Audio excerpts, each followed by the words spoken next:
দুধের ছানা নয়, এবার হাড়িভাঙ্গা মিষ্টি বানাবো গুঁড়া দুধ দিয়ে। ফুলকো ফুলকো রসে টইটুম্বর হাড়িভাঙ্গা মিষ্টি। কি যে বড় বড় মিষ্টি হয়েছে, কেউ কি বুঝতে পারবে এটা ছানা নয়, গুঁড়া দুধের মিষ্টি।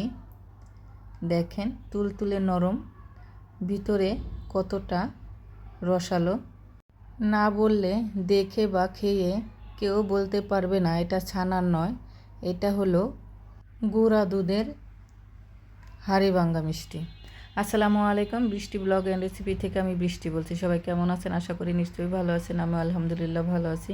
আমার ভিডিওটি যে যেখান থেকে দেখতেছেন কাছে দূরে তাদের অসংখ্য ধন্যবাদ। ভিডিও দেখার সময় একটা লাইক দিয়ে ভিডিও দেখবেন, ফুল ওয়াচ করবেন, আমার ইউটিউব চ্যানেলটা সবাই সাবস্ক্রাইব করবেন। আজকে হাড়িভাঙ্গা মিষ্টি বানাবো। এর জন্য আমি স্টিলের বাটির 2 বাটি গুঁড়া দুধ নিয়েছি আর একটা ডিম নিয়েছি। এখানে সামান্য পরিমাণে বেকিং পাউডার দিয়ে দিলাম আর 1 চামচ চিনি, হাফ চামচ ময়দা আর 1 চামচ সুজি দিয়ে দিলাম। এখন সবগুলো ভালো করে মিশিয়ে নেব। হাত দিয়ে ভালো করে মাখিয়ে নিচ্ছি। এখানে আর কিছুই দেব না, ভালো করে মাখানো হয়ে গেছে। এখন আমি হাতটা ধুয়ে হাতে একটু তেল দিয়ে তারপর মিষ্টির শেপটা দিয়ে দেব। এখানে কয়টা মিষ্টি হবে তো আমি গোল গোল করে সমান ভাগে ভাগ করে নিলাম। তো এই মিষ্টিটা একটু বড় বড় হয়, তার জন্য একটু বড় বড়ই করলাম। সবগুলো মিষ্টি আমার বানানো হয়ে গেছে। এখন আমি চুলায় 1 কাপ চিনি দিয়ে দিলাম, 2 কাপ পানি দিয়ে দিলাম। পানিটা বলক আসা পর্যন্ত আমি অপেক্ষা করব। পানি বলক এসে গেছে আর চিনিটাও গলে গেছে। এখন আমি এক এক করে সবগুলো মিষ্টি দিয়ে দিব। একটা ঢাকনা দিয়ে ঢেকে 20 মিনিট রেখে দেব। 20 মিনিট পরে এসে দেখি আমার মিষ্টিগুলো ফুলে ফুলে 3 ডাবল হয়ে গেছে। মিষ্টির শিরা কিন্তু শুকায়ে আসছে, এর জন্য আমি গরম পানি দিচ্ছি। চামচ দিয়ে আস্তে আস্তে করে ঢেলে দিতে হবে। পানিটা শুকায় গেলে আবার অল্প একটু করে গরম পানি দিতে হবে। তো আস্তে আস্তে দিতে হবে, ধপ করে ঢেলে দেওয়া যাবে না।